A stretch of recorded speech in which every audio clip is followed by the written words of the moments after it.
Repara só, a figura mostra num certo instante algumas linhas de campo elétrico, indicadas por linhas contínuas. São essas linhas aqui, né? Ó, porque não está muito certinho, né? São essas linhas aqui, ó. Essas são as linhas contínuas, tá vendo? Beleza? E algumas superfícies equipotenciais indicadas por tracejadas. As equipotenciais são essas aqui, ó. Essa e essa aqui, ó. Essas são as duas equipotenciais, tá bom? Geradas pelo peixe elétrico.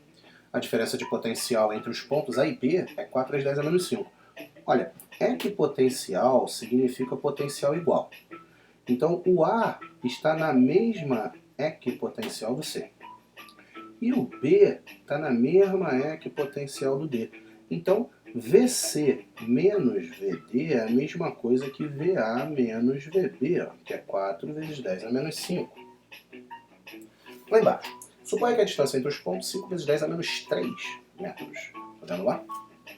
E que o campo elétrico seja uniforme ao longo da linha.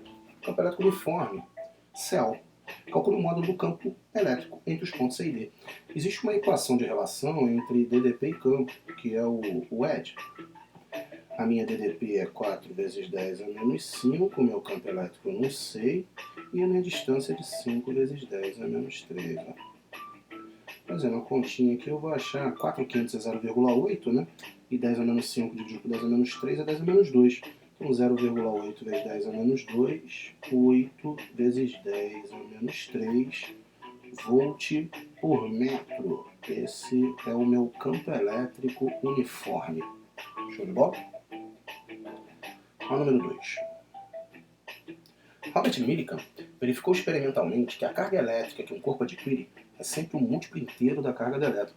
Olha, essa primeira oração que a questão está me dando aqui, ele está falando que a carga elétrica é um múltiplo inteiro da carga do elétron. É carga, né? Lembra? A gente está falando de carga, né? Seu experimento consistiu em pulverizar óleo entre as duas placas, entre as quais havia um céu. A maioria das gotas se carrega por atrito. Aí agora vem a parte mais importante. Considere que uma dessas gotas negativamente carregada, a gota negativa, né, tenha ficado em repouso. Olha, repouso é um tipo de equilíbrio. E todas as vezes que eu estou em equilíbrio, a minha força resultante é zero. Veja só. Eu não tenho força resultante no sistema. Bom, suponha que o módulo do campo elétrico entre as placas seja de 2 vezes 10 a quarta volt por metro, que a massa 6,4 vezes 10 a menos 15 kg. Considere desprezível o impulso exercido pelo ar e G igual a 10. Olha, se ele te dá a gravidade, é porque você precisa marcar a força peso. Então, aqui na figura, eu vou ter o meu peso para baixo, e a única forma de fazer o equilíbrio é a minha força elétrica estar para cima, olha só. Lembra que ele tinha dito que a carguinha era negativa? Todas as vezes que essa carga, que no caso aqui, né, a carga teste, é aquela que a gente chama de sofredora, né, sofrendo a ação do campo, toda vez que ela é negativa, o campo ele tem sentido oposto à força. Então significa que o campo está para baixo, assim, ó. Força elétrica e campo elétrico têm sentidos opostos todas as vezes que essa sofredora for negativa. Observa que essa é uma das primeiras perguntas, olha ali, letra A. Determine a direção e o sentido do campo elétrico existente entre as placas. Ou você desenha, como eu desenhei, ou então você escreveria direção vertical, sentido para baixo, tá? Ele agora quer saber quantos elétrons em excesso essa gota possui. Observa, a força elétrica ela é igual ao peso, né? A gente está num céu, então a força elétrica é Q vezes zero. O peso é mg, veja só. E esse Q é N vezes E, né? Que é aquela carga elementar, que é aquele que a gente tinha colocado aqui em cima ali, né? O Nzinho, o Nzão vezes zero.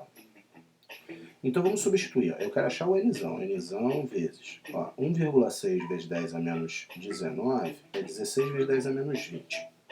O campo elétrico é 2 vezes 10 a quarta. Isso é igual a massa, que é 6,4 vezes 10 a menos 15, vezes a gravidade, que é 10. Aqui é 6,4 vezes 10 a menos 15. Esse 6,4 vezes 10 a menos 15 é a mesma coisa que 64 vezes 10 a menos 16, tá? Tô só dando uma ajeitadinha pra gente ir melhorando as nossas contas, tá bom?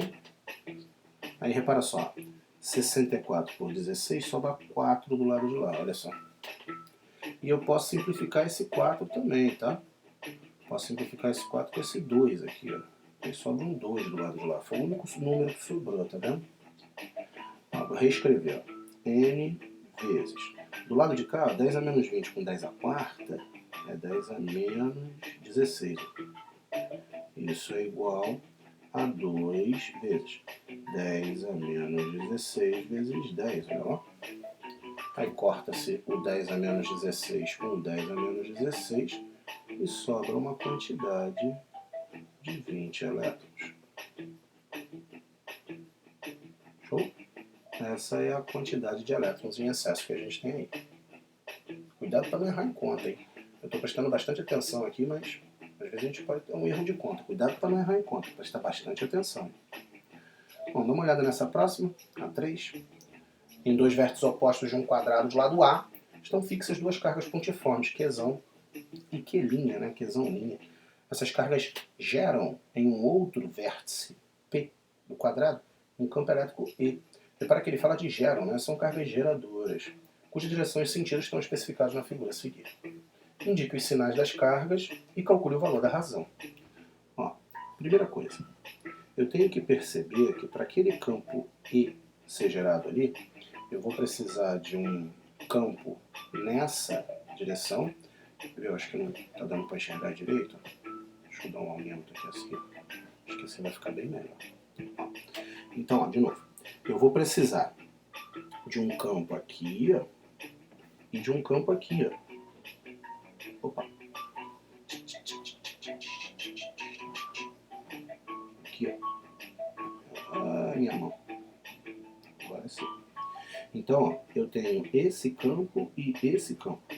Tá? Esses dois campos é que geram essa resultante. Então, a primeira coisa que eu percebo é que essas cargas elas estão gerando campo para dentro delas, né? Isso significa, então, que essas duas cargas são negativas. Foi a primeira pergunta, indique os sinais.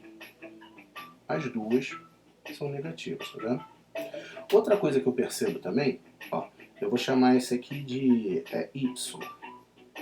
Tá? Só porque está no eixo Y. Deixa eu dar uma melhorada agora aqui para voltar no enunciado. E vou chamar esse aqui de EX, ó. Porque está na horizontal, tá vendo? Então eu tenho esses dois, EX e EY. Através da figura eu consigo perceber o seguinte, ó. Esse EY, ele é E vezes seno de 60, né? E esse EX, ele é o E vezes o cosseno de 60. Essa é a relação que eu tenho vetorial de EX e EY. Só que esses EX e EY são exatamente os campos elétricos, né?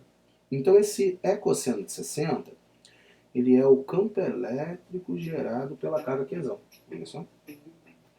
E esse E seno de 60, ele é o campo elétrico gerado pela carga Q'linha. Uma outra coisa também importante de você perceber é que tem a mesma distância, ó. Então, ó, vamos dar uma equacionada agora, olha só. Se eu pegar esse aqui em cima vai ficar assim. Cosseno de 60 é igual a Kq sobre A ao quadrado. Lembra da forma do campo elétrico? Kq sobre D ao quadrado? Se eu for olhar esse outro aqui, ó, vai ficar seno de 60 igual a K Q'linha sobre A ao quadrado de novo. Vai lá. Sabe o que eu vou fazer agora? Eu vou pegar essas duas equações, ó, essa e essa aqui, ó, e vou dividir uma pela outra. Beleza? Eu vou dividir uma equação pela outra, tá? Então, ó, ficou o seguinte, dá uma olhada, ó. Essa primeira ficou assim, ó. E vezes seno de 60 igual a K Q'linha sobre A ao quadrado. E a outra ficou cosseno de 60 igual a kq sobre a ao quadrado. Aí agora eu vou pegar essas duas equações e vou dividir uma pela outra. Quando eu divido uma pela outra, corta esse E. Seno sobre cosseno vira tangente. E do lado de lá, o A ao quadrado corta com A ao quadrado e o Kzão corta com K, tá vendo? Sobra Q' sobre Qzão. Ou seja, Q' sobre Qzão é igual a tangente de 60, né? Que a tangente de 60 é aquela da raiz de 3, né? Você lembra? Do valor da tangente de 60? Só que muita atenção agora, porque a razão pedida é Q sobre Q'. Observa? A razão que ele quer é Q sobre Q'. Olha aqui, ó. Cadê? Aqui. Ó. Q sobre Q', tá vendo? Então eu vou ter que inverter essa razão, ó. E logo, a razão Q sobre Q' é igual a 1 sobre raiz de 3. Ou então, né, raiz de 3 sobre 3. Beleza?